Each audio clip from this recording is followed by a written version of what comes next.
La presentación de hoy, en realidad lo que les propuse al grupo, y hubo quórum a favor, era tratar de hacer una especie de resumen de lo que fue el apartado sobre la mirada, en función de lo que fuimos trabajando, sobre todo con Gómez Camarena y con Ana Viñar, que fueron los que presentaron exteriores al grupo. Así que voy a tratar de hacer una especie de análisis del bloque del apartado de clases que se llama justamente la mirada como objeto a minúscula. Y voy a tomar el término análisis en un sentido como más cartesiano, como distinción y separación de partes, para luego ordenar los elementos. La idea de todo esto justamente no es agotar las clases, porque las clases son bastante abundantes en referencias, en ideas, sino tratar de simplificar, de reducir y organizar cuáles son las ideas que podrían conformar una especie de panorama general. Por ello se me ocurrió ordenar los apartados en el siguiente cuadro, que se va a ver ahí en la diapositiva número 2.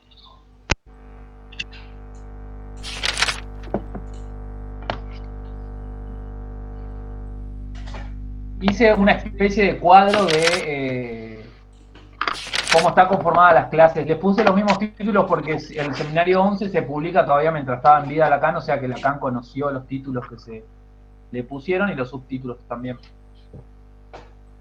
Si ven ahí, está la esquicia del ojo y la mirada, que es la primera clase, la anamorfosis, la línea y la luz, y qué es un cuadro, que es la última clase. Dentro de cada clase, en general, trata siempre dos temáticas. Yo las intenté reducir ahí. La primera parte de la esquicia del ojo y la mirada trata sobre la filosofía y más particularmente sobre la fenomenología.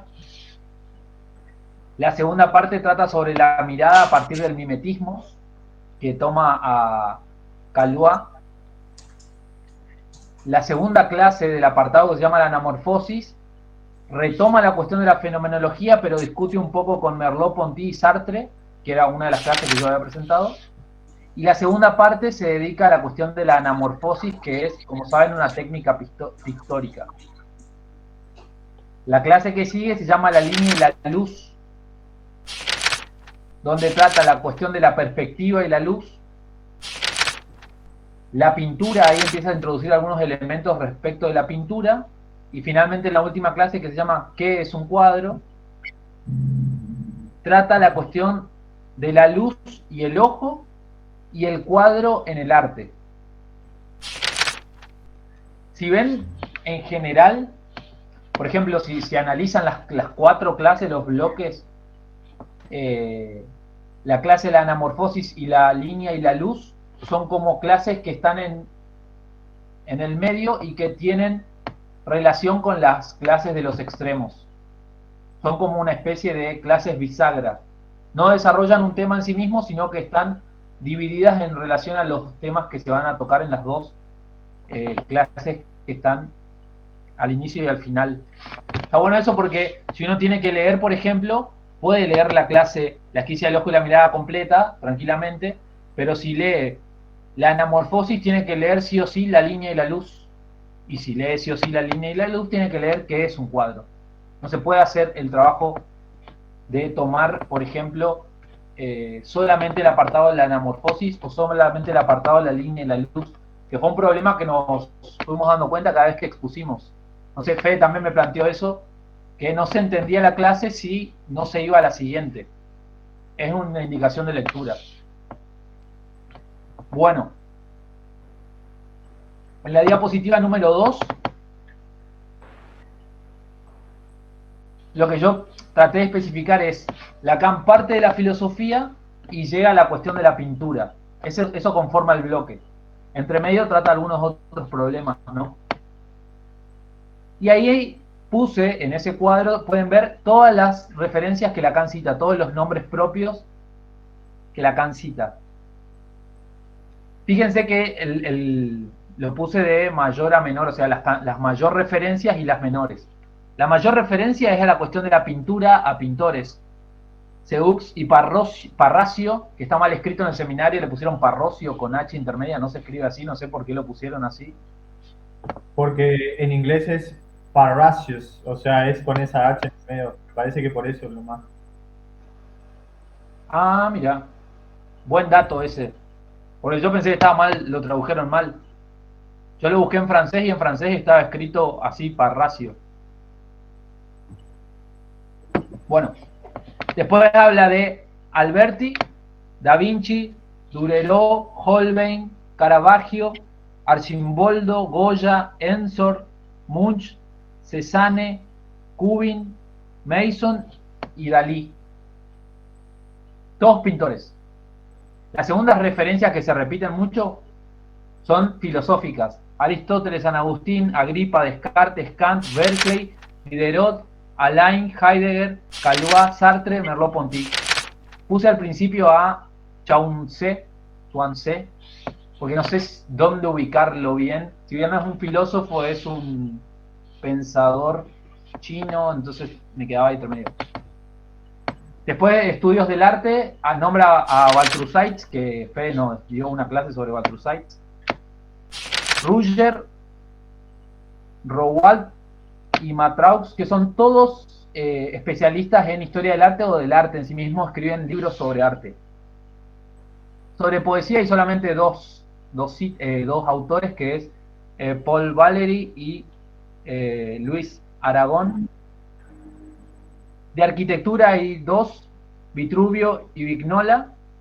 Y después de zoología nombra a Queneau, que Queneau en realidad aparece ya en el libro de Calois.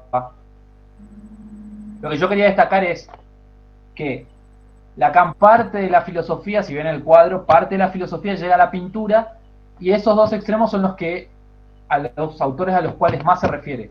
Filósofos en principio y luego pintores.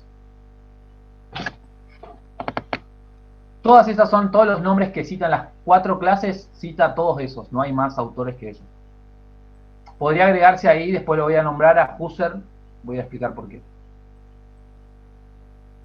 Luego traté de ordenar las referencias, ya que eran tantas referencias a la pintura, intenté ordenar, que estos están en la diapositiva número 3,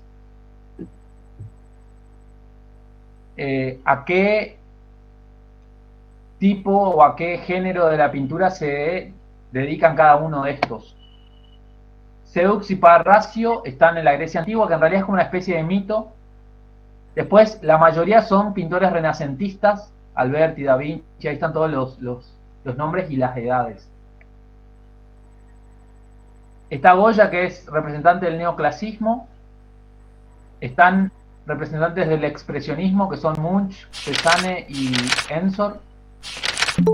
Y después del surrealismo, que aparecen Cubbin, Mason y Dalí. Nuevamente, la pregunta para mí es, ¿por qué hay tantos pintores renacentistas? La pregunta primera es, ¿por qué hay tanta pintura? ¿Por qué hay tantas referencias a pintores? Y la segunda es, ¿por qué hay tanta referencia a pintores renacentistas?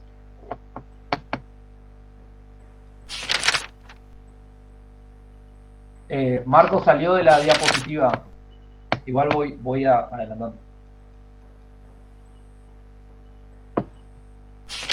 Ahora lo que yo quiero proponer es, una vez destacado esta parte de análisis de reducción a los elementos mínimos referenciales, lo que yo quería proponerles es una idea que aparece en el libro de Rodolphe Adam, que lo tengo por acá, que yo lo había utilizado para cuando hablé de Kierkegaard, es la tesis de doctorado de él sobre Lacan y Kierkegaard. Y es que justamente él dice, Lacan lo que hace es proponer sentencias, o sea, da una especie de conclusión sin antes dar los pasos previos que remiten a esa conclusión. Me parece que estas clases también están caracterizadas por eso. Entonces lo que yo voy a intentar hacer es establecer cuáles son los pasos previos necesarios para entender por qué Lacan concluye lo que concluye. De manera que no van a encontrar tal cual lo que yo diga en las clases,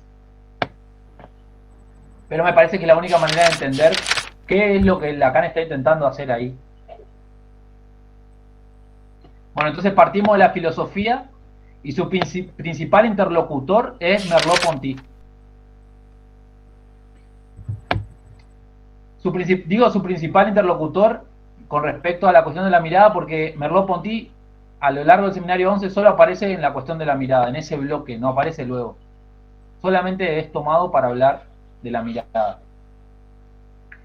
Como sabemos, Merleau-Ponty era representante en ese momento en Francia de la fenomenología, que era una filosofía que había nacido con Husserl en el siglo XIX. Y en ese momento Lacan cuenta que se estaba publicando un libro póstumo que se llamaba Lo visible y lo invisible. Y a partir de ese encuentro con este libro, dice Lacan, él va a retomar la cuestión de la mirada.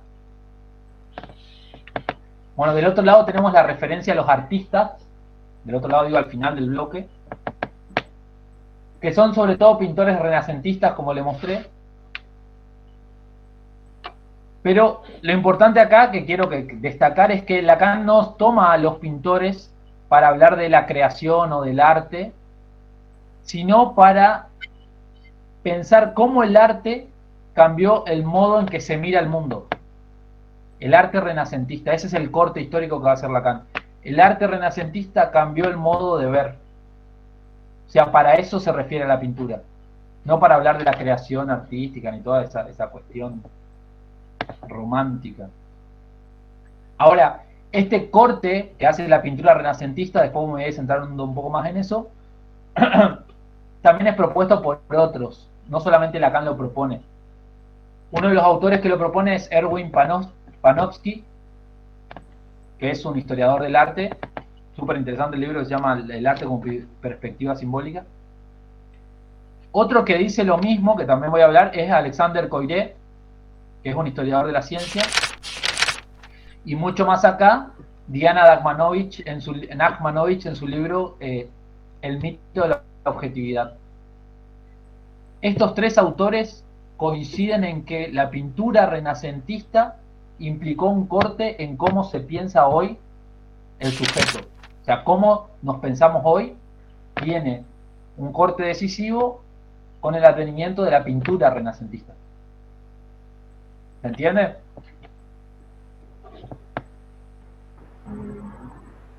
Entonces, no se trata de la pintura como elemento para pensar la visión, en el sentido de cómo vemos, sino la pintura para pensar cómo creemos nosotros que vemos, cómo experimentamos nosotros la visión. ¿Se entiende la diferencia? Lacan no está haciendo un tratado de anatomía o un tratado de óptica que tratan de responder cómo vemos, sino lo que trata de responder es cómo pensamos que vemos, o cómo creemos, o cómo experimentamos la visión nosotros, y en función de qué coordenadas históricas nosotros llegamos a experimentar de esa manera. Y elige la pintura renacentista. Por ejemplo, en el libro de Merleau-Ponty, Merleau-Ponty elige la pintura expresionista para pensar la visión.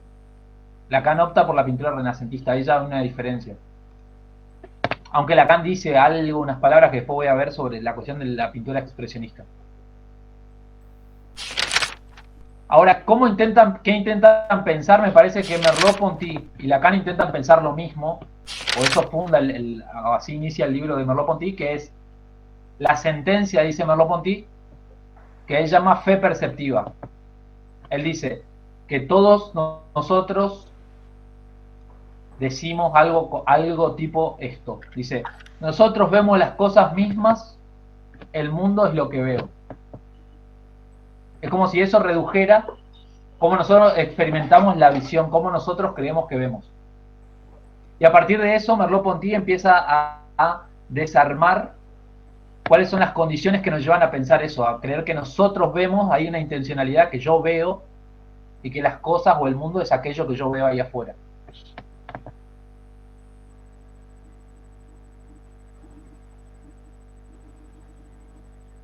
Entonces no se trata de la percepción visual misma, sino de nuestra experiencia supuesta sobre la visión. ¿Sí?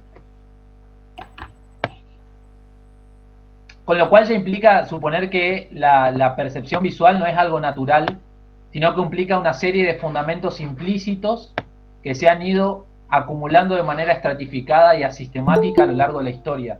Tomo esta idea de asistemática y estratificada de cómo piensa Foucault la historia.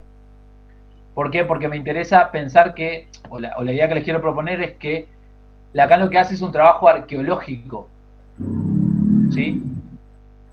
Respecto a la mirada. Por eso necesita ir a los renacentistas, por eso necesita ir a la cuestión de Sartre, por eso necesita ir a la cuestión de Descartes. Voy a fundamentar esto, obviamente, con citas de la clase y a ver cómo se desarrolla esto. La primera cita que está en la diapositiva que sigue, que es la diapositiva 4, Lacan dice, al final de la clase, creo que es la segunda clase, él dice, voy a considerar el asunto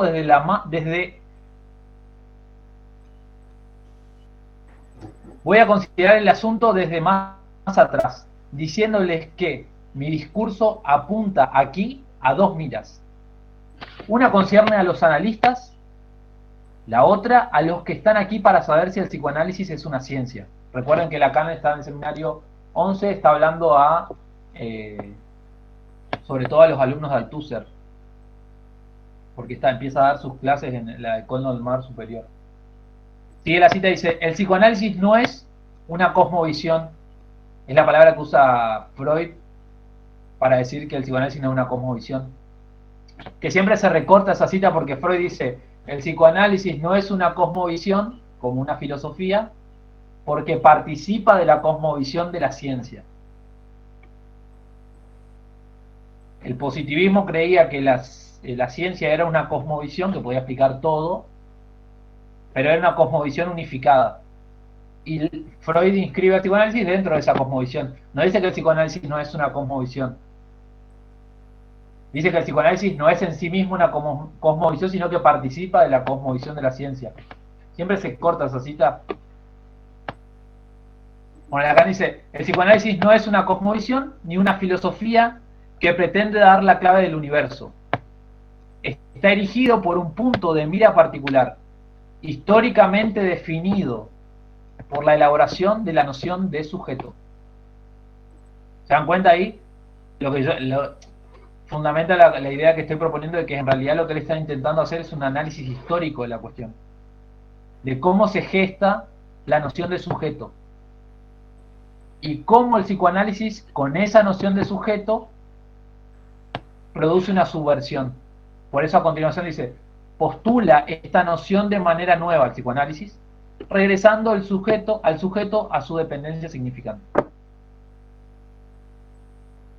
Entonces lo que le interesa es la mira al psicoanálisis y la cuestión de un particular momento histórico definido donde se elabora la noción de sujeto.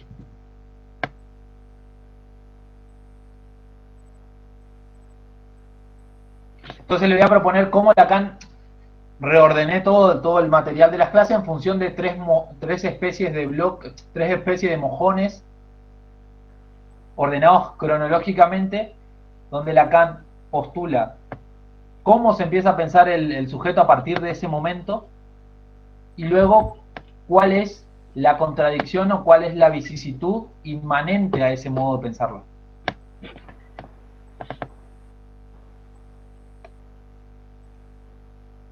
Para concluir luego en la fe perceptiva, o sea, para cómo se estructuró históricamente la idea de que nosotros vemos y que el mundo es aquello que vemos, que nosotros somos voluntad ahí. En la siguiente diapositiva, el primer punto es la perspectiva lineal o perspectiva geométrica,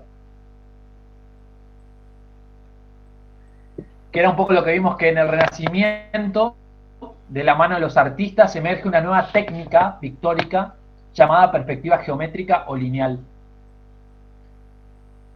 Estos pintores se dieron a la tarea de desarrollar claves geométricas que pudieran anticipar geométricamente cómo debía diseñarse ese cruce de la pirámide visual a través del velo, y a esto lo llamaron perspectiva realis, es decir, la perspectiva real. Fíjense, esos son cuadros renacentistas. ¿Qué está ahí? Está en juego la cuestión de la perspectiva. que es la perspectiva, es la organización del cuadro en función de reglas geométricas. ¿Sí? Esa idea de organizar el cuadro geométricamente para que cuando un espectador lo vea le dé la sensación de que hay profundidad en el cuadro, aparece recién en el Renacimiento, en el siglo XIV-XV. Esto lo había explicado Fede igual. Si podés, la diapositiva que sigue, Marco. Por eso Lacan nombra tantos pintores renacentistas. Lo importante acá es que los pintores no se preguntaron cómo funcionaba la visión, sino que lo que ellos buscaban era cómo organizar el cuadro de forma tal que el espectador tenga la sensación de que está mirando una escena tridimensional. Y por ello se sirvieron de la geometría.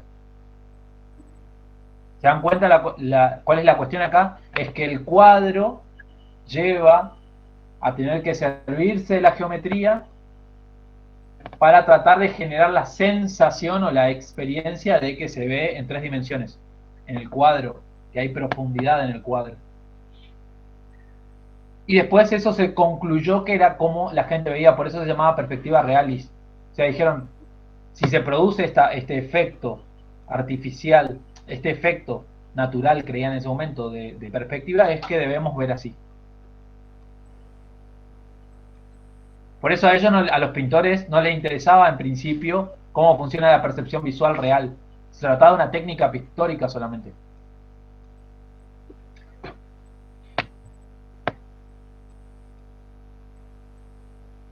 Ahora, el cuadro organizado así de esta manera, que anterior a la historia nunca se había organizado así el cuadro, nunca se había hecho de manera geométrica desde la perspectiva, empieza a organizar la perspectiva, o sea, la organización del cuadro empieza a estar en función de el espectador. Que el espectador era un hombre, como había marcado Carlos, y no era ya Dios. ¿Sí? Estamos saliendo de la Edad Media, los cuadros estaban hechos para que lo vea Dios, no para que los vean los hombres, no para que se produzca la sensación de profundidad, porque no le interesaba la vista del hombre.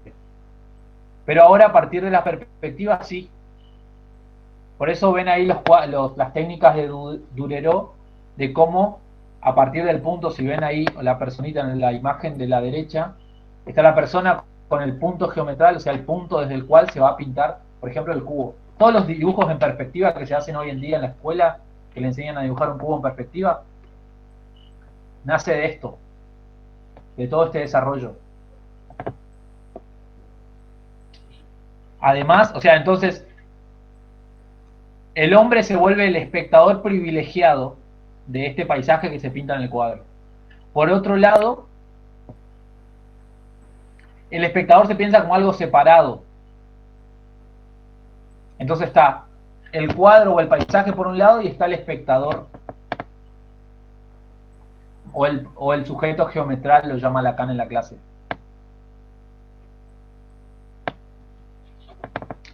Destaco esta separación porque en el medioevo no existía esta idea de que yo era algo separado del mundo. O sea, la gente no se pensaba así, no se experimentaba de esa manera. Donde me parece más claro es, Nachmanovich lo nombra, dice esto, no da una referencia, pero a mí me parece que en el libro de Le Breton, que se llama Antropología del Cuerpo, él explica esto. Él dice, en el medioevo las personas eran parte del mundo.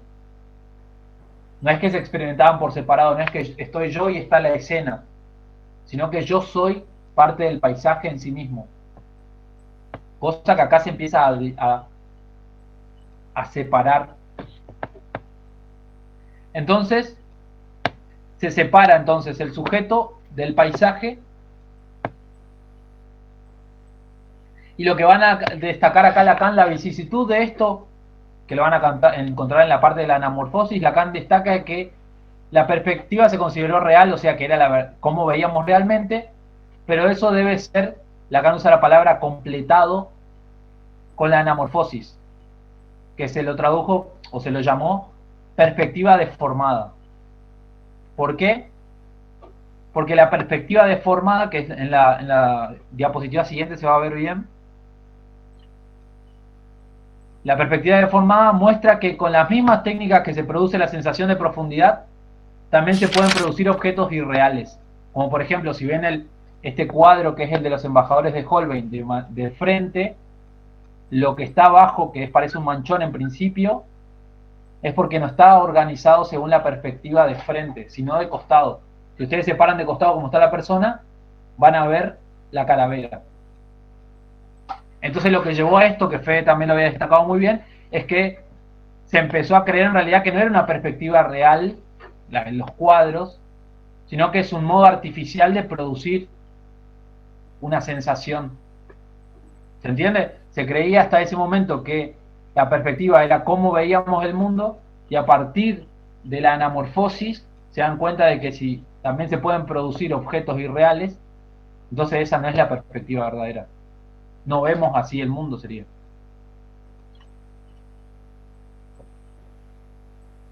De hecho, ya, si leen un poco, yo estuve revisando historiadores del arte y ellos explican que en realidad en los cuadros se hacen muchas agregados matemáticos para que se produzca la sensación de profundidad. Que si se realizara solamente con la cuestión de cómo vemos, como si fuera una pantalla, como si fuera una ventana, no se daría la sensación de profundidad. Es más artificial de lo que parece. Entonces lo que Lacan va a destacar ahí es que la perspectiva no consiste, perdón, que la perspectiva consiste en engañar al espectador, ¿sí?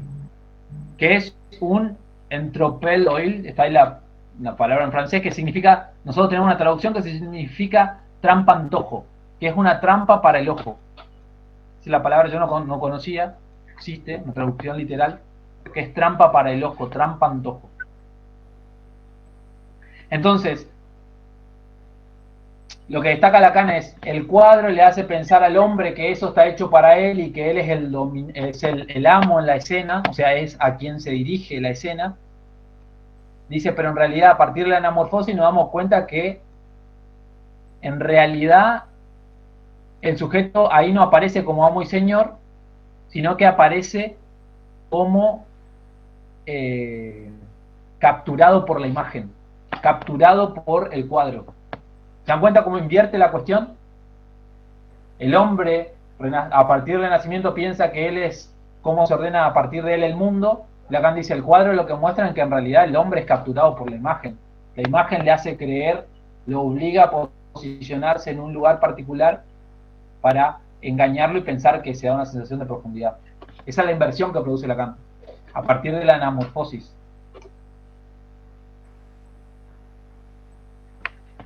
El segundo punto que voy a tomar, ¿se entiende hasta ahí? Esto lo habíamos trabajado igualmente.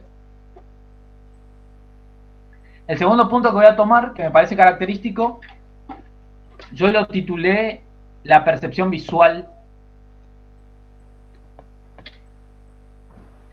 Y es que luego del Renacimiento, acuérdense que el Renacimiento estábamos acá en el siglo XIV-XV, estas técnicas pictóricas se expanden, ¿sí?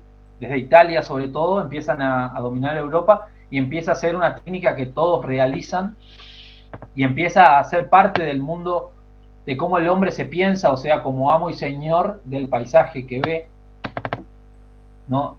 Eso la cuestión de que en realidad es atrapado por el cuadro lo destaca Lacan. Luego del Renacimiento, entonces, adviene la ciencia moderna en el siglo XVII, ¿sí? Que deja de considerar las matemáticas como una herramienta técnica, como lo hacen la perspectiva, sino como la esencia misma del mundo. Lo cual quiere decir que las matemáticas no sirven como herramienta para pensar el mundo, sino que el mundo es matemático, en el fondo es matemático. Ese es el quiebre que marca Coiré, que es la referencia de Lacan, para el nacimiento de la ciencia moderna. Lo más curioso es que Galileo, Descartes y Kepler, que son los tres que nombra Coiré para hablar del nacimiento de la ciencia, los tres se interesaron en la óptica. Además de fundar las nociones matemáticas de la física, fundaron las nociones generales de la óptica. ¿A partir de qué? A partir de la pintura renacentista. Estos son dos imágenes que aparecen, una en el libro de Descartes y la otra en el libro de Kepler. Esto dio lugar a lo que se llamó la óptica geométrica, que ya no es la perspectiva geométrica, sino ya es la óptica geométrica, que se refiere a cómo vemos, cómo utilizamos la geometría para pensar la visión. Por eso aparecen los ojos ahí. Pero se basó en la perspectiva geométrica desarrollada por los pintores renacentistas. Y ahí se puso el ojo como aquel que recibe la información proveniente de los objetos y que esa información se pintaba según las leyes geométricas en el interior del ojo, en el interior de la retina. Y que luego el sujeto interpretaba la información matemáticamente. Entonces se llega a la conclusión de que tenemos en nuestra retina una especie de copia pictórica de los objetos exteriores, que está en la diapositiva que sigue.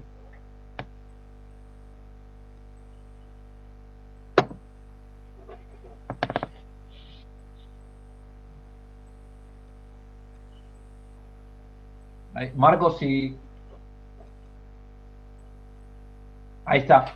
Esto es de Nachmanovic. Supuestamente nosotros vemos las imágenes y en el interior de nuestros ojos o de nuestro cerebro, depende de las neurociencias hoy en día, se pinta esa imagen que está afuera. Entonces lo que nosotros tenemos es una representación de aquello que está afuera. ¿Se entiende esa parte? Esto deriva primero en la cámara oscura, que es un artificio óptico, luego en la fotografía y luego en cómo hoy se piensa la visión. ¿Sí? Las neurociencias y la medicina piensan la visión o la percepción visual en estos términos.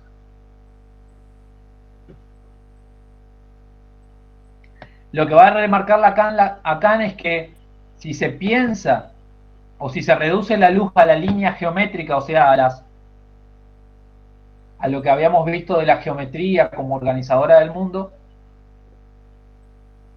se concluye entonces que los ciegos pueden ver. ¿Por qué? Porque poseen las condiciones o las facultades para trabajar con conceptos matemáticos. ¿Qué quiere decir esto? Que reducir la luz, ¿sí?, a líneas geométricas, a matemática, implica sacarle una parte importante a la luz, y es toda la parte que implica la luz como sustancia, como aquella sustancia que tiene la capacidad de invadir al ojo, porque vieron que la luz tiene esa capacidad de invadir. De hecho el ojo tiene que adecuarse a la luz. No está en juego en eso acá, en la perspectiva geométrica, por ejemplo. No tiene en cuenta las variaciones de la luz. No tiene en cuenta cómo la luz, ante más intensidad, provoca que el ojo que la pupila se contraiga y se dilate. O sea, la luz es una sustancia que invade al ojo y que incluso puede llegar a lastimarlo. Que eso es claro, o sea, los rayos ultravioleta, el sol, mirar de frente al sol, todas esas cuestiones marcan que la luz no puede reducirse solamente a la geometría, dice Lacan. Que eso lo van a encontrar en la parte de la luz y la línea y la luz. Ahora, ¿por qué es importante esto? Porque lo que quiere retener Lacan es el valor de la luz como elemento exterior que nos invade y nos vuelve pasivos. Es decir, que nos objetiviza. Así, a diferencia del cuadro, que es pacificante, porque en el cuadro no hay luz. El cuadro nos hace dar la sensación de profundidad, pero no hay una luz que parta del cuadro y nos llegue a los ojos. La luz nos ubica en la profundidad de campo, dice Lacan, es decir, que vuelve a los objetos, es decir, que nos vuelve objetos en la medida en que el punto de perspectiva está ahora en lo que él llama el punto luminoso. La luz, por ejemplo, piénsense de esta manera. Cuando alguien se siente observado, ¿qué es lo que ubica? O cuando, por ejemplo, en un escenario oscuro aparece una luz que ilumina a una persona. ¿Qué marca esa luz? Que hay un punto desde el cual parten todos esos rayos y que van a impactar en mí. Entonces, de esa manera yo soy el objeto de esa luz. ¿Se dan cuenta que el punto está puesto del otro lado? El punto de perspectiva no soy yo organizando el mundo a mi alrededor, sino que es esa luz que me ubica a mí como objeto pasivo. ¿Estamos hasta ahí? Ahora, el tercer punto, la diapositiva que sigue, me pueden tratar de mostrar por qué. Esto es la perspectiva geométrica y al lado está la imagen que pone Descartes, que dice que los ciegos pueden ver, los ciegos realizan operaciones matemáticas y pueden calcular de hecho la distancia de los objetos. Esto está probado por experimentos, se puede, los ciegos pueden hacer cálculos matemáticos a partir, por ejemplo, de lo que se llama ecoubicación. Operan con conceptos matemáticos, pero eso no es la luz. Pueden trabajar con la línea, pero no con la luz como sustancia. El último punto que está así en la diapositiva que sigue es que, distinto de lo que nosotros quisiéramos pensar, y yo ya lo dije al principio, no somos naturalmente seres visuales, sino que somos una cultura visual. Esto es súper importante porque Freud, por ejemplo, cree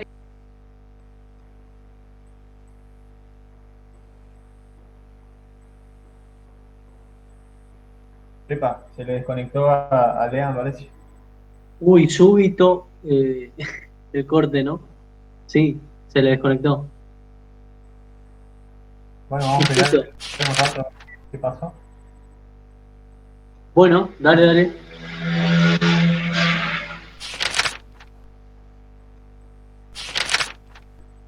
Esperamos entonces. Sí, se desvaneció, su conexión ya debe volver.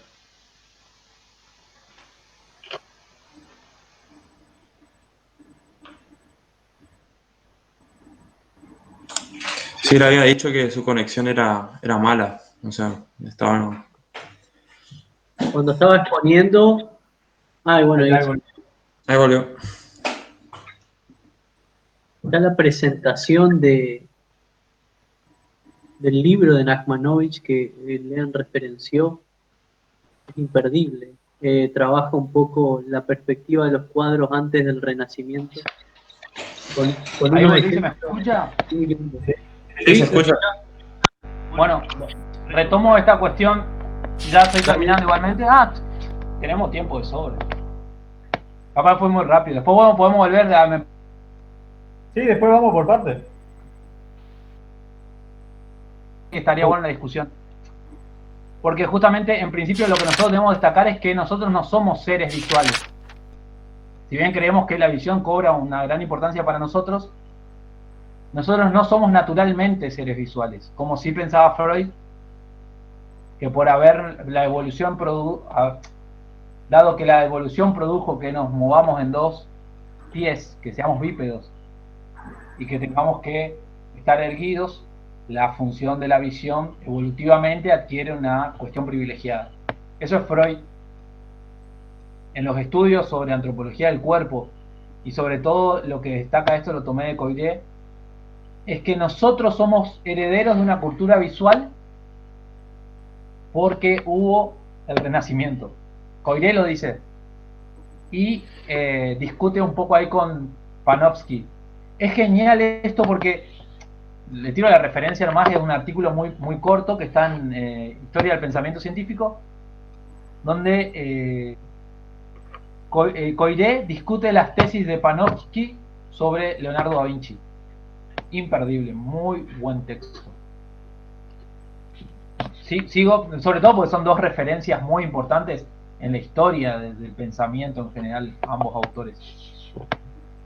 Entonces no somos seres visuales, sino que somos una cultura visual, nosotros, Occidente, a partir del siglo XVII, perdón, a partir del siglo XIV-XV. Antes del Renacimiento, esto dice Coiré, el sentido predominante era el oído.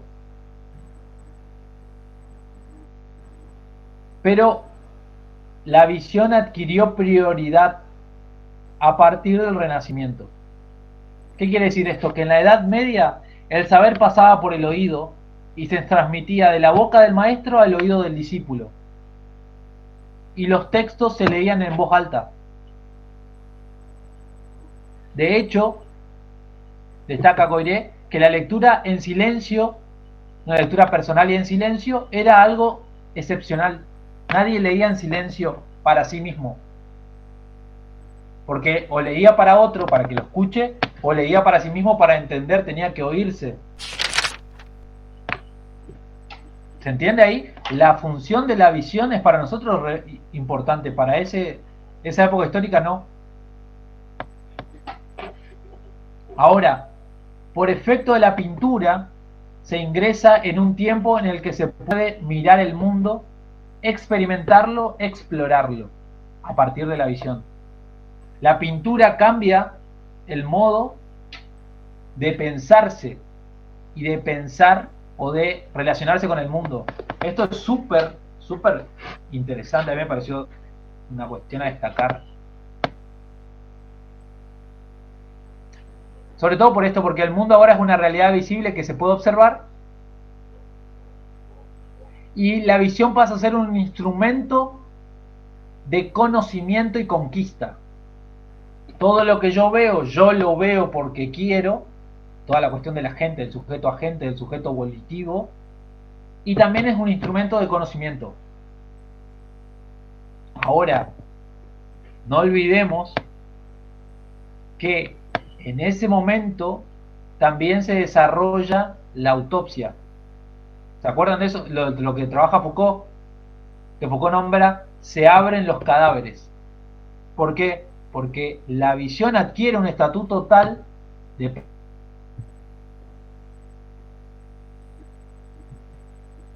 predominancia para el conocimiento.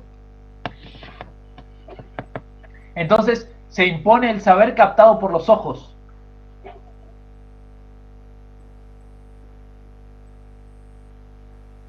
Ahora, se impone el saber pensado, captado por los ojos, pero también la visión se piensa, como yo les dije en el punto anterior, como una cuestión de yo veo el mundo y el mundo se organiza alrededor de mí. Entonces yo soy amo y señor de eso que veo.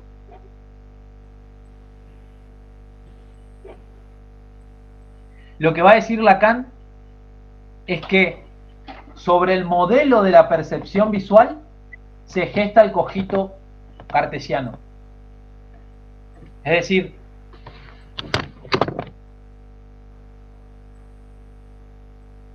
el modo en que pensamos, cómo tomamos la idea o el modelo de la percepción visual para pensar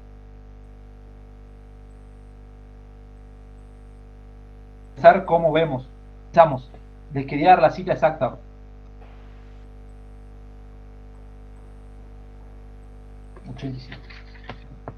Sí, en la diapositiva siguiente lo van a encontrar expresado así. Lo voy a leer un poquito antes. ¿Por qué?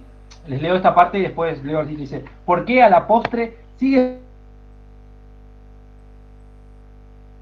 siendo correlativa de ese? Dice, ¿por qué a la postre me veo verme, esta fórmula, sigue siendo correlativa de ese modo fundamental que hemos señalado en el cogito cartesiano, en el cual el sujeto se capta como pensador?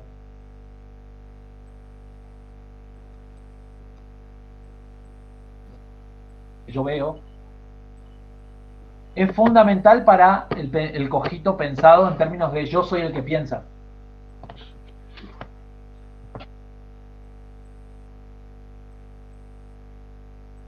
Sigue, y ahí está la cito por sí mismo, hay un tipo de duda llamada duda metódica, que incide sobre todo en lo que puede dar apoyo al pensamiento en la representación.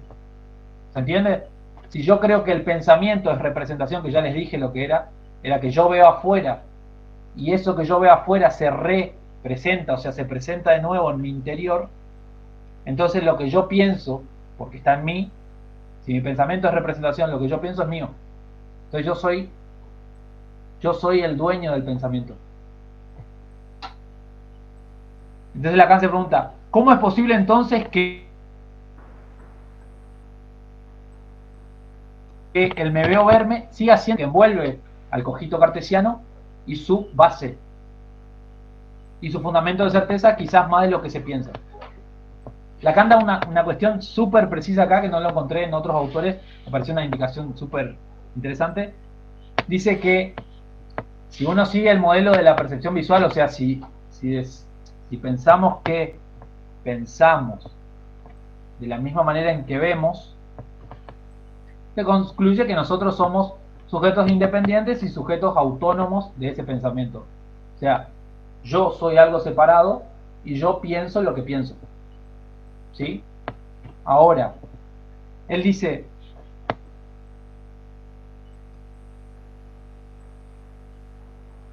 para contrarrestar, él dice que si uno toma otro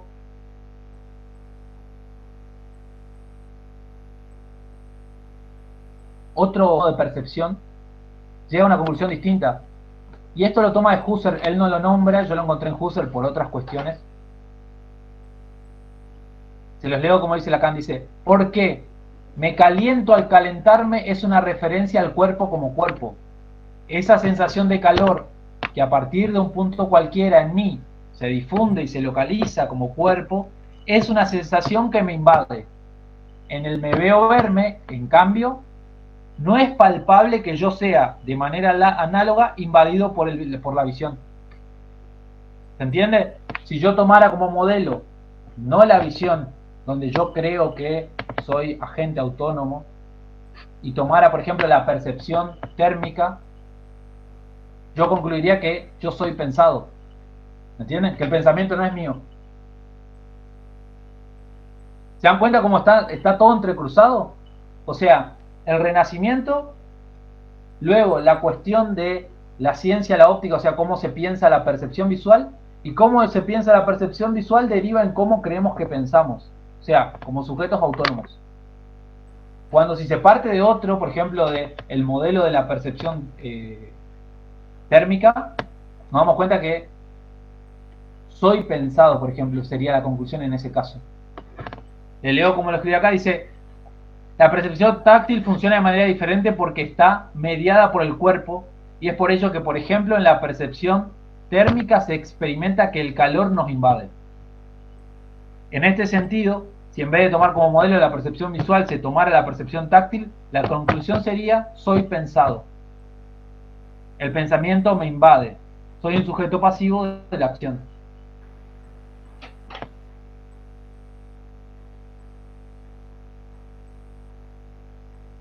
¿Se dan cuenta cómo Lacan todo el tiempo está invirtiendo?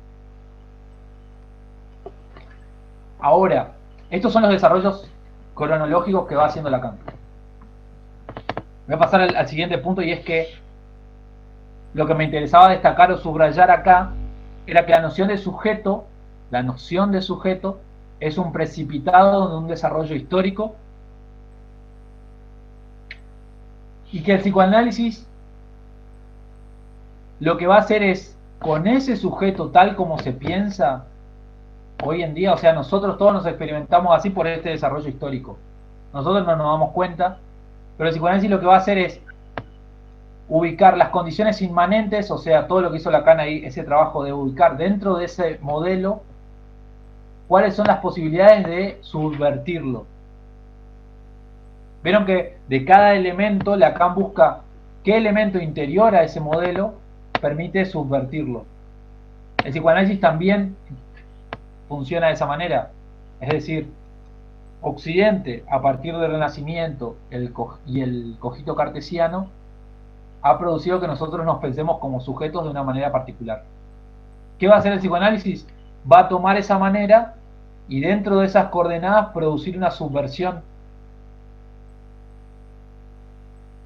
¿Entienden? No es que va a aceptar, ok, somos sujetos pensantes, todos pensamos y somos seres volitivos que decidimos qué pensar y qué no, sino vamos a buscar en las condiciones en los momentos en los cuales esa experiencia de sujeto volitivo se fractura, esa experiencia de sujeto volitivo se pierde, para plantear ahí que hay otra modalidad de sujeto implícita. Lo que quiero destacar es que no rechaza que el sujeto se piense así porque es una condición histórica, sino que la toma a su cargo y busca los elementos para subvertirlo. Por eso nosotros trabajamos en la primera parte del seminario que Freud no puede existir sin Descartes. Freud es la condición de subversión de Descartes.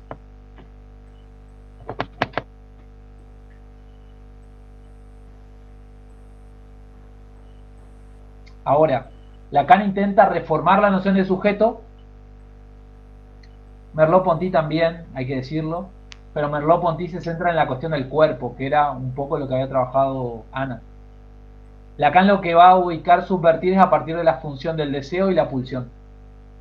O sea, esos dos elementos le van a permitir repensar la cuestión del campo, la cuestión de la visión, de la mirada, y dividir el campo de la visión por un lado, donde está el sujeto cartesiano, donde está el sujeto de la representación, o sea, aquel que cree que tiene las presentaciones de lo que está afuera, aquel sujeto que se cree agente del pensamiento. Todo ese sujeto existe y participa del campo de la visión. Lo que va a proponer el psicoanálisis es el campo escópico, es decir, completar y en cierta medida subvertir el campo de la visión. ¿Qué significa esto? Que existe el funcionamiento de la represión para Lacan, que existe el funcionamiento de la representación, que existe el funcionamiento geométrico de la luz, que existe la conciencia reflexiva, que existe la cuestión del ojo considerado anatómicamente. Todas esas cosas existen, pero las van a tener a su cargo disciplinas como la psicología de la percepción, la oftalmología, la anatomía. Todas esas son disciplinas que se van a ocupar de esa parte. El psicoanálisis está diciendo como cierta posición psicoanalítica de soberbia, nosotros nos damos cuenta de aquello que no se dan cuenta. No, en realidad recortamos un elemento, un campo que no existe sin esas disciplinas, que es el campo escópico, llama Lacan, a partir de la función del deseo y la pulsión. Y este campo suplementa al anterior, o sea, no van por separados. No hay un campo propio del psicoanálisis sin relación a estas disciplinas.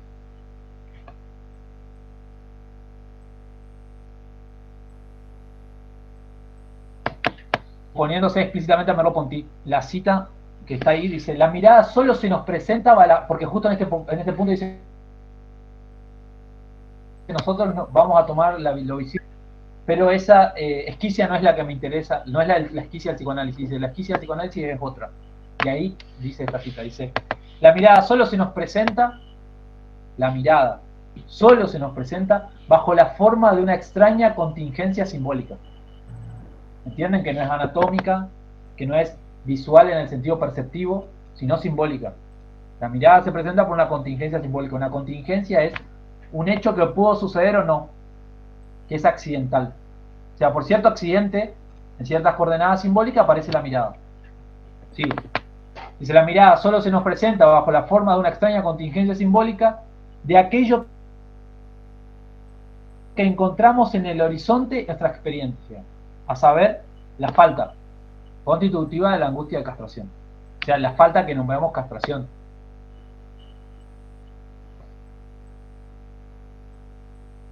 La cita, si bien no es tan explícita, lo que está formulando acá Lacan, no sé si está en la diapositiva que sigue, es que hay una falta estructural que nosotros, o que Lacan por lo menos en el seminario ahí, la ubica como menos y el falo simbólico.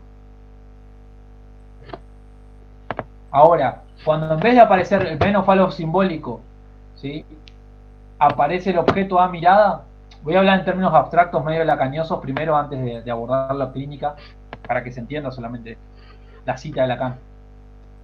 Entonces, en el lugar donde tendríamos que haber encontrado la falta, encontramos un objeto. Y cuando trabajamos con la falta sería así: cuando opera la falta estamos en el campo de la visión, en el campo normal de la conciencia reflexiva, de la representación, de todo el campo de la gente cómo experimenta la visión generalmente. Ahora, cuando aparecen fenómenos que trastocan esa idea general de cómo experimentamos la visión, nosotros leemos que ahí hay en juego un elemento que llamamos objeto A, que no es nada en sí mismo, ¿sí? Es una deducción lógica. O sea, porque hay una diferencia entre cierta percepción del mundo y otra percepción donde yo me angustio o me avergüenzo.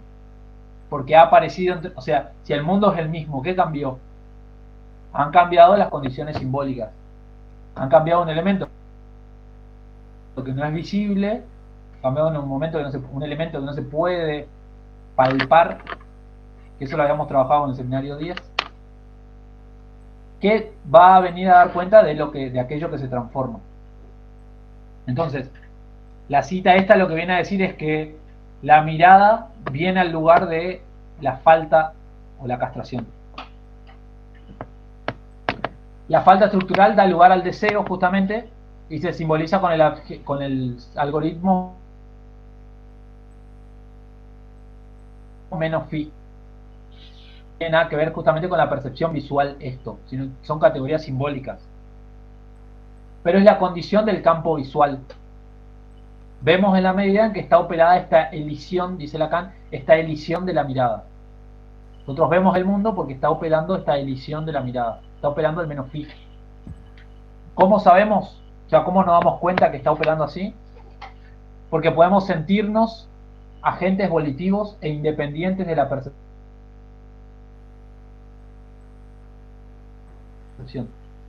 Siempre que nosotros volitivos, o sea, veo lo que yo quiero, pienso lo que yo quiero, toda la cuestión del sujeto reflexivo y la conciencia, ahí nosotros suponemos por...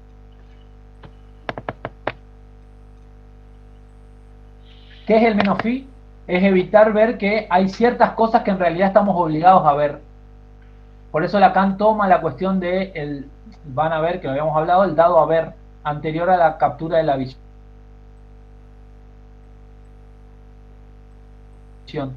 Que se ve, por ejemplo, en la es esta.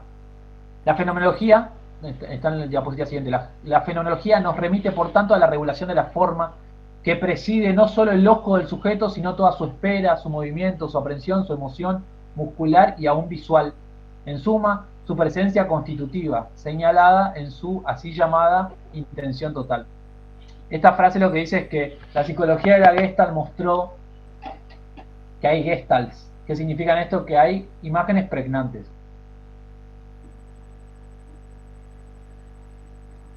Que nosotros nos detenemos a detenernos en ciertas imágenes, por ejemplo, imágenes completas, con colores simples. El ojo está obligado a detenerse en eso. Nosotros no lo percibimos así, nosotros creemos que vemos lo que queremos, pero en la Gestalt se desarrolló experimentos que mostraron que la gente se detiene particularmente en ciertas formas. ¿Sí? ¿Qué significa esto? Que las formas nos capturan a nosotros. Pero mientras esas formas nos capturan a nosotros y nosotros no lo experimentemos como tal, no hay problema. Seguimos en el campo de la visión. Ahí está operando el dado a ver. El dado a ver que nosotros no percibimos. Ahora, cuando la mirada va al lugar de la falta, sucede otra cosa, y esto es todos los fenómenos que nos interesan a nosotros. Voy a leer otra cita. En la siguiente diapositiva. Dice Lacan en la última clase: hoy tengo que responder al reto que entraña el haber elegido justamente el terreno en que el objeto A es más evanescente en su función, siempre puntualizada por mí de manera unívoca mediante el algoritmo menos phi. Falta, que genera el deseo, pero cuando la mirada simboliza, o sea, cuando viene al lugar de esa falta, aparece justamente fenómenos de otra índole. Y nosotros pasamos al campo escópico. Ahora, para que se entienda claramente, ¿cómo sabemos que estamos en el campo escópico? Porque hay un funcionamiento distinto y eso nos da la pauta de que ahí está el objeto A.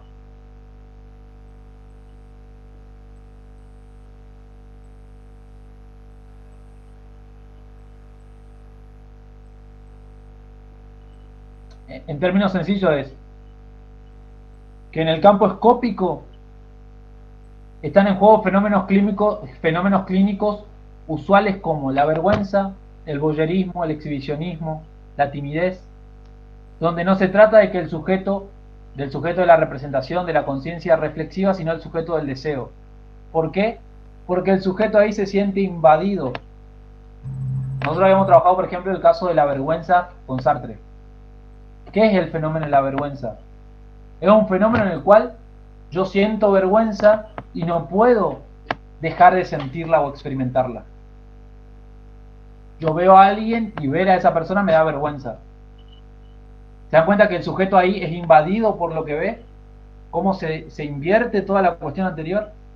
Entonces ahí nosotros decimos, está en juego el campo escópico. Porque la visión lo invade y lo pasiviza. O sea, funciona de manera totalmente distinta a cómo se piensa la percepción en general. O no puedo evitar ver tales cosas. Son quejas neuróticas. No puedo evitar ver una mancha, o siempre que veo esa mancha, entonces esa mancha me obliga a mí a ver. Entonces aparece esto evidente el dado a ver. O sea, aparece evidente con que yo estoy tomado ahí por la imagen. Por ejemplo, no sé,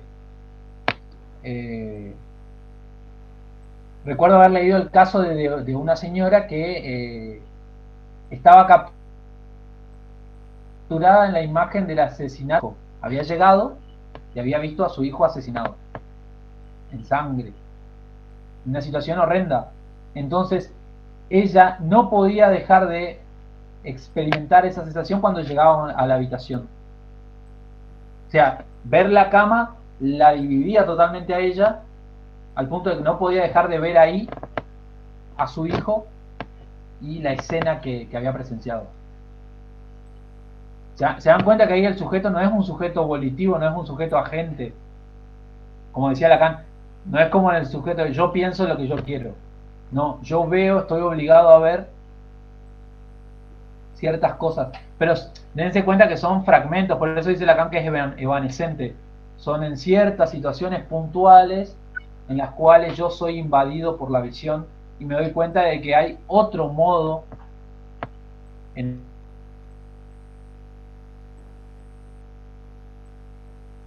el cual opera la visión, el sujeto del deseo.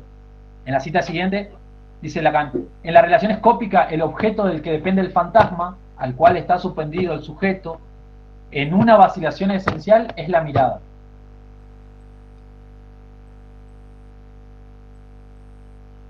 Que cuando estamos en el campo escópico hay un objeto que, eso es lo que necesitaba hoy, la siguiente. Estaba mal ordenada la diapositiva.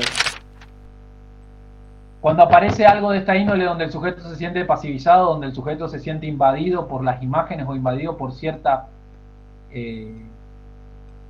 sentimiento, por ejemplo la vergüenza, lo que hay ahí es el objeto, pequeño a, que suspende, o sea, detiene al sujeto en una vacilación. Y dice Lacan, su privilegio, como también la razón por la cual el sujeto pudo durante tanto tiempo desconocer esta dependencia, o sea, se refiere al psicoanálisis. Durante mucho tiempo se desconoció que existía el objeto mirada. ¿Por qué? Porque la propia estructura de la mirada permite que se pueda olvidar esto. ¿Por qué? Porque es evanescente, son situaciones específicas. Yo no todo el tiempo me siento avergonzado por la mirada de los otros, sino evanescentes, o sea que no se sostienen en el tiempo. La estructura es una estructura evanescente, que es como la estructura del inconsciente en este punto. Entonces son situaciones puntuales en las cuales se quiebra, ¿sí?, el campo de la visión y se pasa por un instante al campo de la mirada, o el campo escópico. Y se está justamente dentro de lo que sería el fantasma.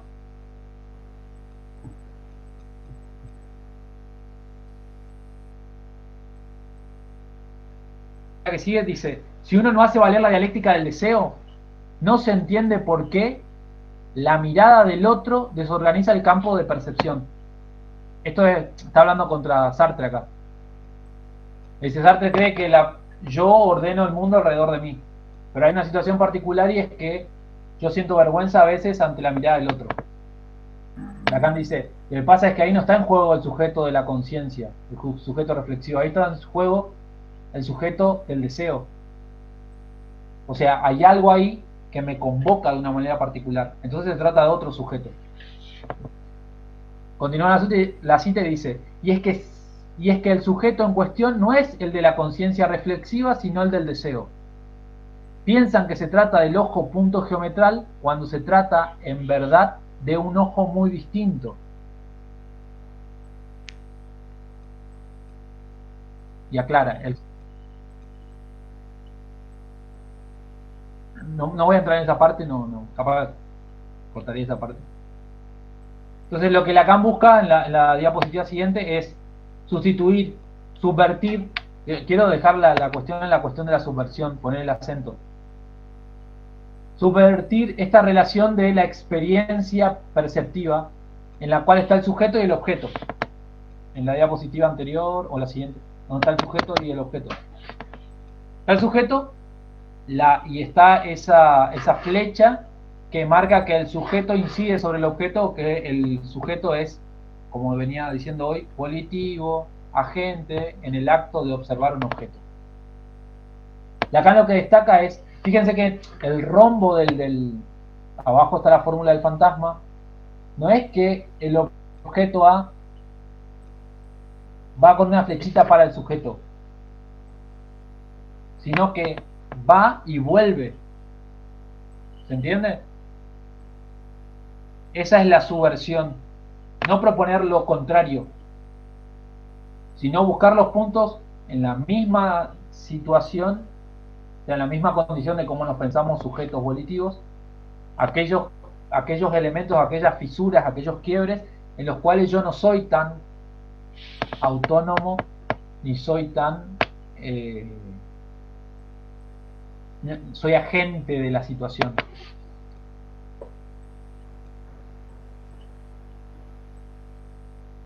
Entonces quiero proponer que la fórmula implica ambas cosas. Es decir, es el sostén del deseo, la fórmula del fantasma es el sostén del deseo y lo que permite que alguien circule de manera más o menos organizada por la vida, o sea, no nihilista. O sea, que la vida de alguien tenga algún sentido, esa es la fórmula del fantasma en sentido general. Pero también indica los puntos en los cuales el sujeto queda suspendido, detenido, fijado en una vacilación, en una inestabilidad, es decir, sin poder decidirse a hacer algo. O sea, no sabe por qué ante ciertas cosas queda impedido. Y eso es lo clínico. O sea, son situaciones donde la gente dice, no puedo hacer tal cosa y se da cuenta que no alcanza con la voluntad. No puedo de tal tema. Entonces, en esos puntos se resquebraja el sujeto que se fue construyendo históricamente volitivo, que lo dije 800 veces, el sujeto agente, el sujeto que se cree con la voluntad y que alcanza con la voluntad y que él organiza el mundo de su alrededor. La cita siguiente dice, ¿no queda claro que la mirada solo se interpone en la medida misma en que el que se siente sorprendido no es el sujeto anonadante correlativo del mundo de la objetividad, sino el sujeto que se sostiene en la función del deseo? Es la segunda vez que marca esta cuestión de que estamos en otro ámbito.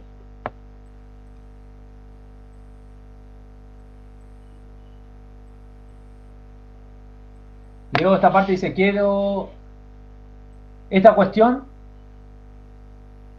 en tanto el sujeto que se plantea es el sujeto del deseo, es un sujeto barrado. Y está barrado porque el sujeto es una falta en ser. Y la mirada está constituida de esa manera también, o sea, es una falta en ser, no es nada en sí mismo la mirada. Se imaginarizan ciertos hechos como, por ejemplo, no sé, en el seminario 1 Lacan dice una ventana que me observa. O sea, yo puedo mirar una ventana y sentir que la ventana en ese momento me toma a mí como me está observando. O ciertos cuadros, cuando alguien mira un cuadro dice, los ojos del cuadro me están mirando. O el otro ejemplo que yo había tomado del libro de Darian Leider era el de los pescados. Dice, esto lo saben bien los vendedores de pescado, es que la gente a veces queda fascinada con los ojos de los pescados porque sienten que hay algo que los llama ahí. Son todas situaciones donde se invierte la cuestión. O sea, yo no miro, sino que esa imagen me llama, me atrapa. Pero hay que destacar que en sí mismo la mirada, a lo que se refiere Lacan como mirada, no es algo sustancial, sino que se encarna o se imaginarizan ciertas cuestiones, pero sustancialmente es una falta también. Por eso dice que la mirada es evanescente, al igual que dice que el sujeto es evanescente y que el inconsciente es evanescente. No es nada, no tiene ningún ser.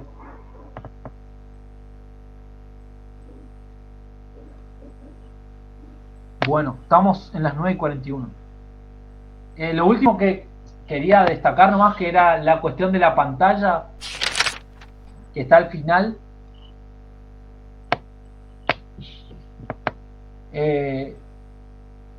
Y es que cuando Lacan nos propone que la pantalla obstaculiza la mirada porque es algo que detiene, pero a la vez permite que se genere una imagen. Por ejemplo, el cuadro se supone que es como una especie de ventana. O sea, está la pantalla, o sea, ¿cómo se llama esto? El tapiz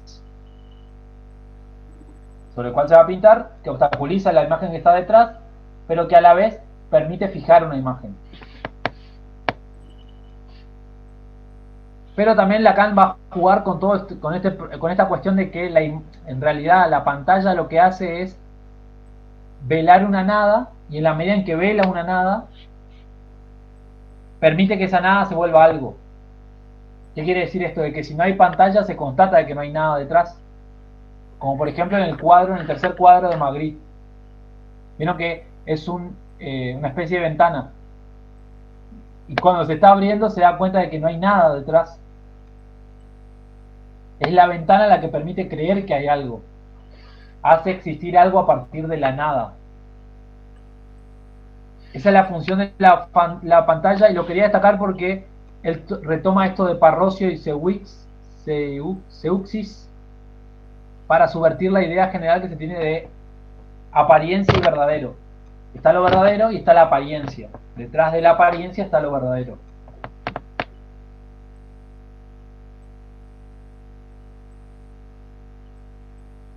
Lacan lo que va a decir es que en realidad la pantalla lo que hace es invitar a pensar que hay algo detrás y a creer que hay algo detrás. Y en esa medida está el engaño, en invitarnos a suponer que hay algo detrás. Cuando la pantalla en realidad es lo que hace aparecer que hay algo detrás. Digo todo esto porque Lacan lo relaciona con el sujeto. Debe estar descontextualizado incluso de lo que venía planteando, porque ¿qué pasa? Lacan va a plantear que el sujeto juega con la pantalla. O sea, da a ver ciertas cosas que hacen parecer que hay un ser detrás, pero en realidad no hay un ser. El sujeto no tiene ningún ser. Da a ver, y en esa medida le hace creer a la gente que, por ejemplo, es malvado, o es tal cosa, o es... Y en realidad el sujeto no es nada en particular. Es una cuestión interesante clínica para subvertir la idea de yo soy tal cosa.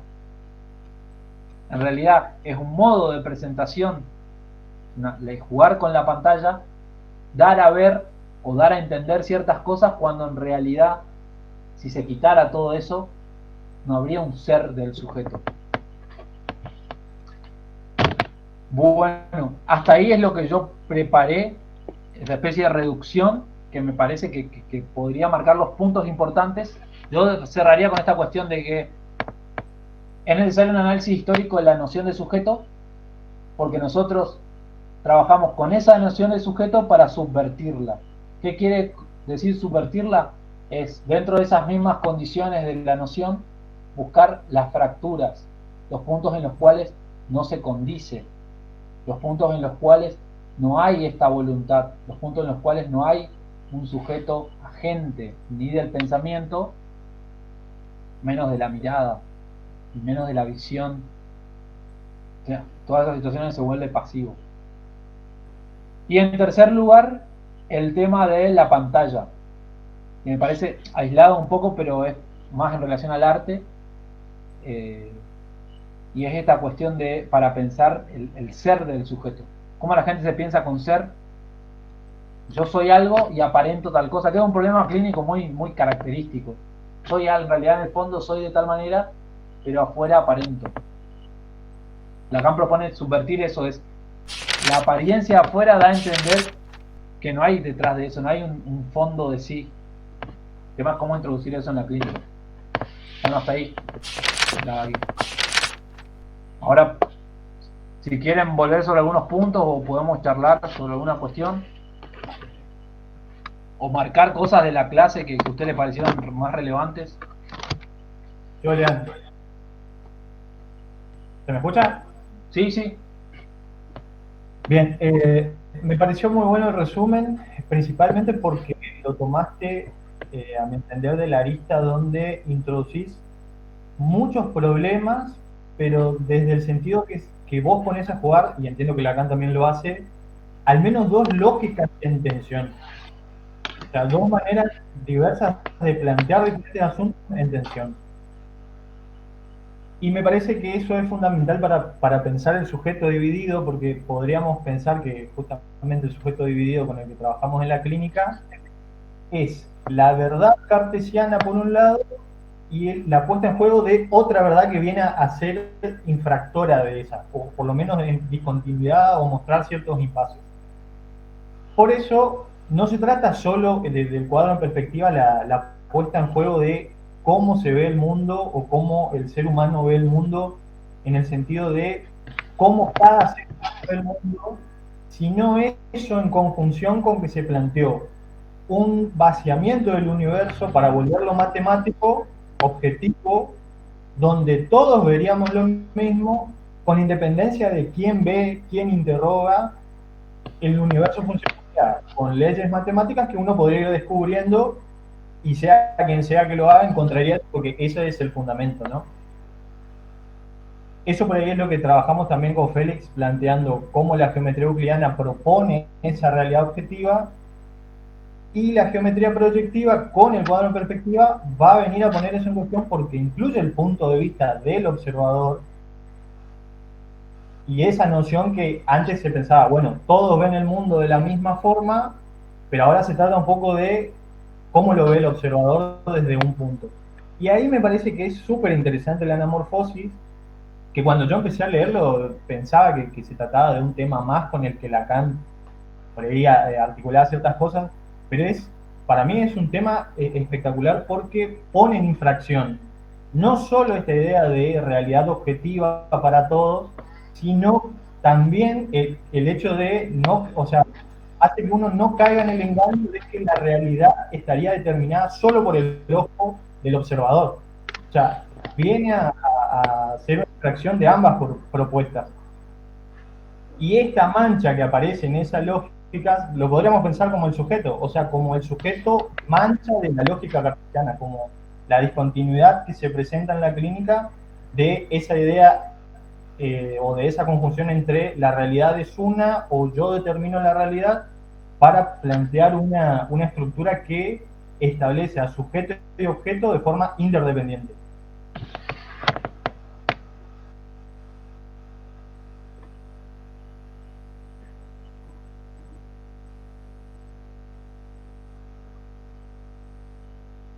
Sí, yo lo pensaba por dos cuestiones principales, me parecía muy importante, era primero la posición medio Foucaultiana de no hay experiencia fuera de un discurso. Que yo me experimente como sujeto con tales características es producto de condiciones históricas.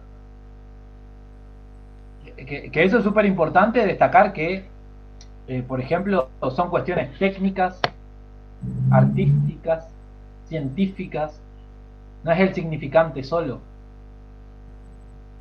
está atravesado por la historia.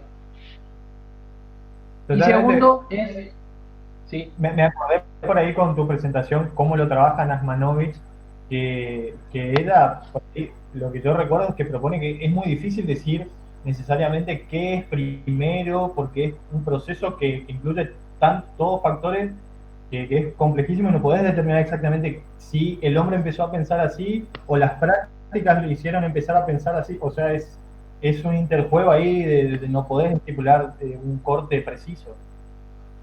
sí, de hecho, Lacan en el seminario 16 agrega la cámara oscura, que acá no la trabaja, y Nachmanovich agrega la imprenta, que tampoco sé, la cuestión de los mapas, Sí, que también es... Lo que a mí me parecía importante era que era un problema clínico, por ejemplo, muy característico cuando recién uno empieza a practicar, es sobre qué elementos intervenir para producir la subversión, o sea, que la gente deje de creer que viene a decir lo que quiere decir y viene a, porque esos son problemas clínicos postas, si vos, o sea, no es lo mismo, como decimos siempre, analizar a un estudiante de psicología porque ya viene con esa teoría, que analizar a la persona que vive, a Martita, a Juancito, a alguien que no viene de esa lógica y que viene por un problema particular, específico, o sea, cómo introducir la hipótesis del inconsciente ahí. Acá lo que está marcando es, se puede introducir a partir de elementos como por ejemplo la vergüenza, el miedo, el sentirse atrapado por ciertas imágenes, o por no dejar de ver tal o cual cosa, porque ahí se empieza a jugar un poco del quiebre del sujeto volitivo, se empieza a jugar el quiebre del sujeto cartesiano que todos nos sentimos. Es una cuestión muy clínica. O sea, empezar a preguntar, bueno, pero pues la otra cuestión es que ese objeto A está en el campo del otro. O sea que ese objeto, o sea, esas cosas que producen que el sujeto se pasivice, no a todos le produce lo que habíamos hablado con creo que Denner lo había dicho, no es cierto, no todos se avergüenzan de las mismas cosas. No todo, y ahí hay que introducir toda la dimensión del otro, la dimensión histórica del sujeto, de él particular, para aislar el porqué de eso. Pero también da pie a que se piense luego como yo tampoco pienso, sino que soy pensado. Yo tampoco hablo, soy hablado. Toda esa cuestión de introducir y no ir por el lado de, bueno, la voluntad como, che, vos podés, o usted no se quiere hacer cargo de tal cosa, entonces si usted se hace cargo va a solucionar algo. Porque lo que viene a demandar es justamente, no soy ese que puede hacerlo voluntariamente. No sé si alguien más quiere aportar. Sí. No, lo último que quería decir era que justamente eso que vos planteás a lo último, está bueno porque también recordar que esto pone en tensión esas lógicas, porque introducir el inconsciente y hacer funcionar eso no hace que esa otra lógica quede anulada. O sea, todo el tiempo se produce esa tensión entre volver a eso que tiene cierta estabilidad, la relación cartesiana. No es que una vez que uno eso lo introduce, desarma totalmente la otra lógica. Por ahí nosotros lo que hicimos fue pensarlo como cuando uno introduce la topología o trabaja con topología, no necesariamente queda anulado la geometría euclidiana o la geometría proyectiva, por ejemplo. Sí, totalmente. Eso por eso yo quería dejar claro, a veces por ahí no dejo el énfasis. Es que es complementario el campo descópico. Sí, no, De por hecho, eso te digo. clínicamente no todo el tiempo la gente está asociando libremente, ni todo el tiempo está tomado por... Se le puede tratar de beneficiar esos quiebres, pero después ese trabajo con la persona sigue su vida normalmente. Hay dos cosas. Sí. Hay dos cosas que, primero, el resumen, la recapitulación me pareció excelente. Creo que bien detallada, los puntos neurálgicos que nosotros fuimos tocando este año, o al menos esta primera parte del año, quedaron bien expresados. Y respecto a lo que ustedes venían diciendo, La primera que se me ocurre que vos decís, bueno, el campo escópico no son excluyentes, dice Fede, decir que sigue funcionando en simultáneo. Por supuesto, digamos, o sea, hoy decía, no hay inconsciente sin yo, no hay simbólico sin imaginario, digamos. No puede haber Freud sin Descartes. Si, no se hubiera podido esa revolución freudiana sin que primero el sujeto se haya convencido que es propietario de sus pensamientos y autónomo. Y lo que me quedó de la presentación es cómo se reivindica por ahí la coordenada del afecto, ¿no? Que venimos hinchando un poquito con esto, quedan bastante claro que el afecto en la clínica termina siendo un elemento señal relacional, ¿no? Relacional del sujeto con el otro. Es decir, el afecto cualquiera sea bronca, vergüenza, angustia, ¿no? Cualquiera sea vergüenza ajena, digamos, no tampoco vergüenza directa, como trabajamos alguna vez. Todos esos afectos señalan un poco, dan la señal de una experiencia pasiva y relacional con el otro. Y en ese sentido en la clínica me parece que es orientativo porque cada vez que aparece que una contingencia simbólica cualquiera en un relato despierte un determinado afecto, relato una experiencia, alguien está contando una experiencia y cualquier contingencia simbólica, veo que reprimen a alguien en plena calle, ¿no? En contexto de pandemia, y me da como cierto, ¿no? Cierto pudor, cierto asco, lo que fuera, alguien podría decir cualquier cosa, ¿no? Bronca también. Cualquier contingencia simbólica de ese tipo requiere por ahí la intervención del analista. ¿Por qué eso te convoca y no otra cosa? Tal vez la pregunta del por qué ahí habría que reformularla y no tenga que ser la pregunta del por qué, sino puede ser otra. No una pregunta hacia la causa directa, sino otra. ¿Cómo es eso? Un poco más abierto, ¿no? Pero me parece que ahí es una coordenada señal del afecto. Un concepto relacional, cualquiera fuese el afecto que aparezca. Sí,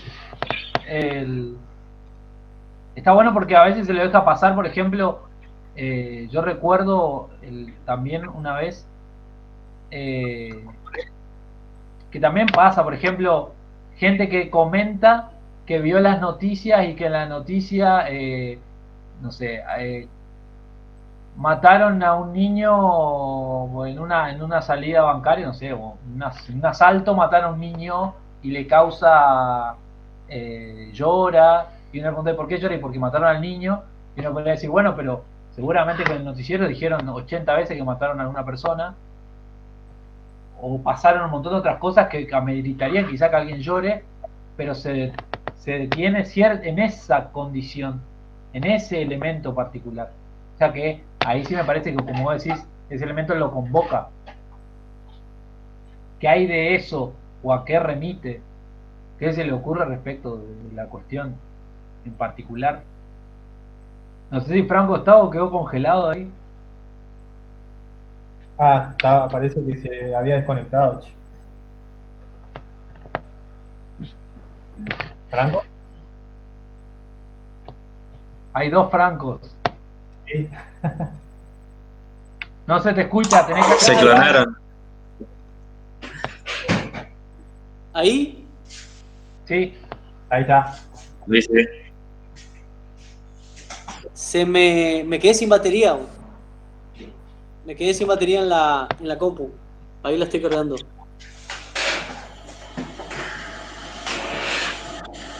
Te escucho. Yo reivindicaría, me parece a mí, reivindicaría la cuestión histórica, muy poco trabajada en psicoanálisis. Se cree que hablar de estructura es hablar de elementos ahistóricos.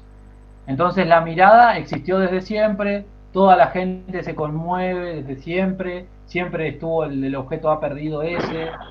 Cuando me parece que Lacan el desarrollo que hace es decir, no, en realidad el hombre se tiene que experimentar de tal modo para que ciertos fenómenos, o sea, pienso de esta manera, que a vos te genere angustia o que te llame la atención una experiencia donde vos te ves pasivizado, es justamente porque vos generalmente te sentís como agente. Si vos vivís en la Grecia antigua, donde los dioses hacían con vos lo que querían, una experiencia en la cual vos te sentís pasivo, es una experiencia más. No convoca a nadie, no remita nada de utilidad. También a mí por lo menos lo que me resulta interesante, también ese recorrido histórico, ¿no? Para por ahí ir diferenciando si es estas distintas maneras en cómo se podrían ver estos aspectos, ¿no? O cómo se los podrían percibir, si se quiere. ¿Se me escucha? Sí, Sí. Ah, listo. Que me parece que marca eso, por si- ejemplo, cuando vos hablaste, por ejemplo, que a partir del Renacimiento se enfoca los puntos de vista, por ejemplo, a partir de que el hombre lo empieza a percibir y no tanto Dios. Entonces se empieza a crear puntos de vista, digamos, en ese sentido, de otro tipo de percepción, otro tipo de lectura del campo, como decías vos. Ahora, al decir de que nosotros somos amo y señor, por ahí se quiere, de nuestra visión, de nuestra vista, se va a pensar que por ahí ese tipo de afecciones, sufrimiento siempre fue natural, y también dice la palabra, desde siempre, digamos. O sea, que no se haga un trabajo histórico de cómo van cambiando esos puntos de vista y esa manera de leer el campo, se piensa que siempre va a ser que siempre fue, bueno, hablando en retrospectiva, si quieren, no, de manera uniforme y igual, o sea, natural. Me parece a mí, ¿no? A mí por lo menos Sí. me dejó muy interesante. Yo creo que en psicoanálisis, y hay que pensarlo bien, estructura empezó a significar algo así como naturaleza, en términos de eso ya está dado desde siempre. La naturaleza como uniforme. Sí. O sea, Sí, que era lo que decía un poco Carlos ese día, que no estábamos muy de acuerdo, y era que él hablaba de lo real del sexo más allá de lo histórico. O sea, es una idea que él pensaba la cuestión de la estructura, ¿no? Pero es una idea muy compleja creer que hay algo transhistórico, transcultural, y que el sexo, primero habría que definir qué es sexo, primero, Claro. sexualidad, y después que habría un elemento transhistórico, a mí me parece como complejo. Cuando yo creo que Lacan lo que trabaja es una idea muy particular, hasta ahora lo vengo planteando, creo que se los dije un par de veces, es la idea de Anthony Giddens, es que hay elementos que han llegado a ser estructurales. El yo, por ejemplo, ha llegado a ser estructural, lo habíamos estudiado en el seminario 2, ha llegado a ser estructural el yo del sujeto occidental moderno. Pero hay otras culturas o hay otros momentos históricos donde no se considera el yo. La gente no tiene yo. Claro. Lo mismo con la mirada, el objeto perdido, lo mismo con la voz. Me parece que todas esas cuestiones implican un ha llegado a ser estructural. No un estructural como natural, esencia desde siempre y por los siglos de los siglos. Lean. ¿Me escuchás? sí, Sí. los dos, quien quiera.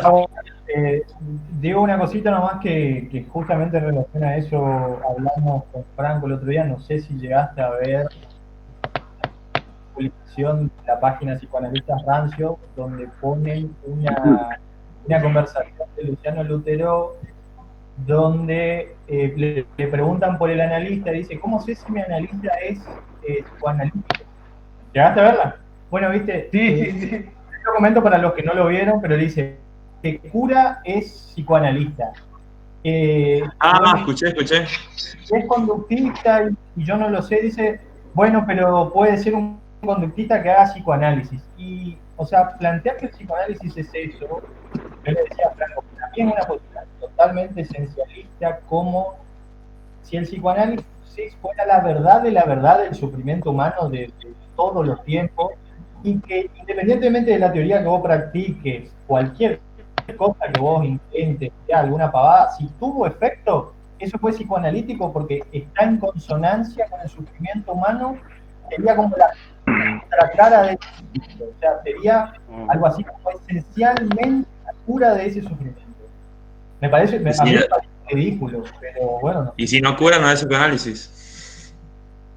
Claro, si no cura no es psicoanálisis. Y no tiene Que lo efecto. único que cura es psicoanálisis, porque la realidad está vista como la plantearía la teoría psicoanalítica. Esa sería la idea de Claro, fondo también. como el psicoanálisis es la verdad verdadera de todo, si cura es que se está operando como el psicoanálisis. La verdad última. O sea gestáltico, sea sistémico Lo, o sea conductista. lo que quería agregar, Leandro, era cuando vos hablabas de esto de que no hay una esencia, se me vino a la mente la idea creo que era el libro de Deleuze, donde habla de la máquina abstracta, que es un funcionamiento inmanente que todo el tiempo se va transformando. No sé si se acuerdan de ese texto. ¿Cuál, Juanjo? Sí, no sé si era el postscriptum de Deleuze, era pues del texto Foucault, así se llama el texto. sí, el postscriptum. Uh-huh. A mí, de esa publicación de psicoanalistas rancio, daba la atención, bueno, creo que, no sé si lo resaltaron recién porque se me cortó, le dice que las teorías no curan. Entonces, ¿de qué nos serviría revisar la cuestión histórica de la mirada, de cómo se forman los puntos de vista y todo eso? Como hay un posicionamiento muy raro en donde las teorías no se revisan, no se las estudian. Porque No, pero uno no puede a mí me separar llama la la clínica atención. o sea, el psicoanálisis cura, pero la teoría no. Que no podés, no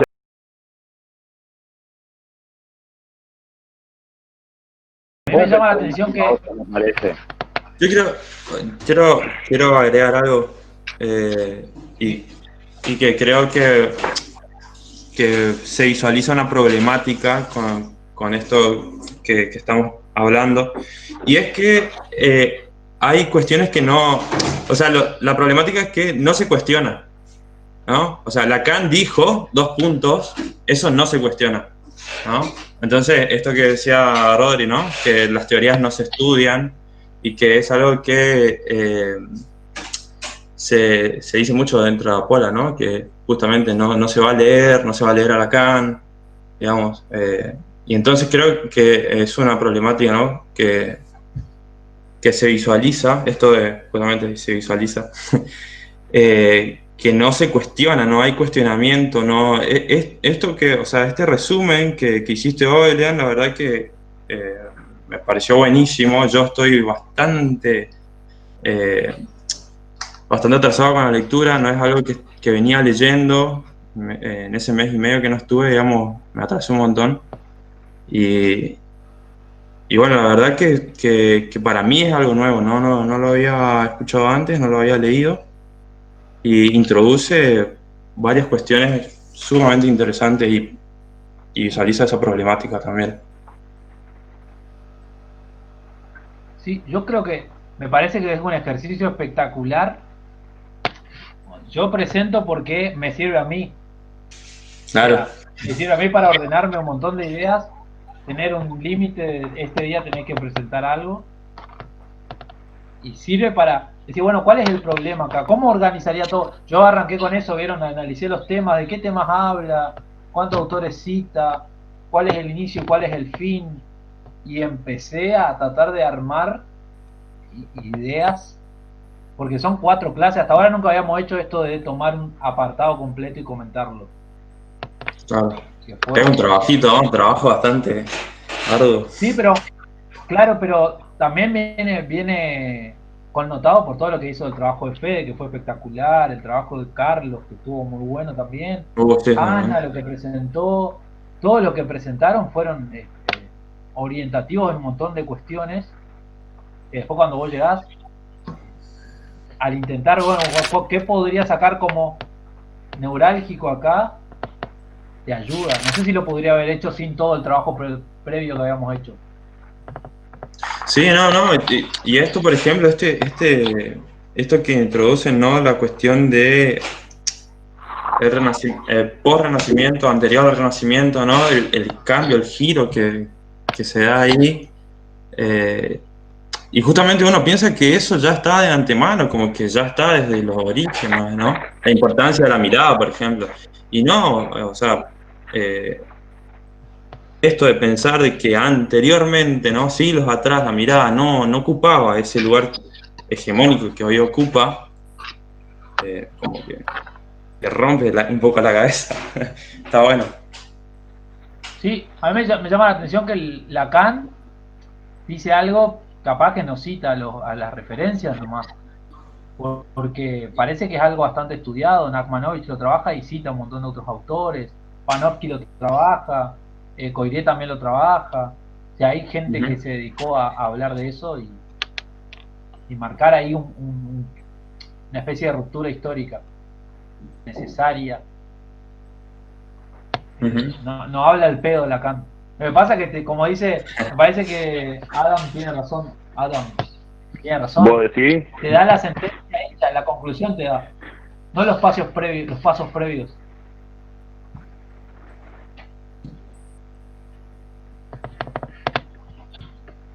Bueno, entonces. Sí, te lo da masticado, ¿no? Yo tengo una última nomás con que era con lo que estábamos hablando, que en esta cuestión de la clínica y el afecto como coordenada aparece el sujeto, ¿no? Vos decías el sujeto del deseo, ¿no? El sujeto de la reflexión, ¿no? El sujeto del deseo. Y viste que la palabrita de él es hinchapelota ahí, pero uno piensa que en ese momento, en esa contingencia simbólica, el sujeto está sujeto, o sea, es sujeto al deseo del otro. Es una experiencia pasiva, ya no es agente, ¿no? Hay algo que lo atraviesa, ¿no? Con el buen sentido, no empieza en él, sino que lo atraviesa. Por más de que el otro día, bueno, no mires eso, no le des bola, no es una cuestión de voluntad, eso lo capta, lo captura. Eso me había quedado, que veníamos con ese temita del sujeto del deseo. ¿Por qué el sujeto del deseo? Pero, bueno, me parece que la estructura está ahí, de ese modo está estructurado. La experiencia que a nosotros nos interesa, ¿no? Sí, me parece que aparte tira muchos ejemplos clínicos. Acá habla de la cuestión del espejo, de la mujer, el ejemplo de la mujer que se sabe vista. Después de Sartre habla de la vergüenza. O sea, hay aspectos clínicos si uno los quiere buscar y tratar de pensar. El tema es cómo acomodar las piezas después para que eso te mande una reflexión. Otra cuestión, o sea, para agregar, y por ahí no sé si ir terminando, pero que esto introduce, a mi entender, nuevas problemáticas en lo clínico, ¿no? O sea, nuevos puntos, digamos, a tener en cuenta, cuestionar otras cuestiones, ¿no? O sea, eso para mí es lo valedero también, ¿no? Llevar a la clínica es como una caja de herramientas, digamos, que tiene el analista, digamos, y introduce nuevas problemáticas para pensar. Sí. Yo creo que eso es lo básico, si no el trabajo sería innecesario. Sí, para saber lo que ya sé y ponerle palabra a lo que ya sé, le voy a seguir preguntando a la gente. Es la nueva razón cartesiana, o ahora está sumergida en eso, porque, por ejemplo, pensar que por ahí lean lo dijo, es distinto por ahí cuando recibimos estudiantes en la clínica o gente afín al psicoanálisis. Por eso también puede ser un problema, porque capaz justamente creen que ellos funcionan como la teoría dice que funcionan. Tal cual. Y que hablan de lo que se supone que deberían hablar con un analista. Y capaz la lógica que hay que ofrecer ahí es una lógica contraria a esa. Porque si no es pararse sobre lo mismo. O sea, vos me vas a venir a decir cómo yo soy, porque justamente yo respondo a esa teoría esencialista que ya dice cómo es la gente. Está todo dicho.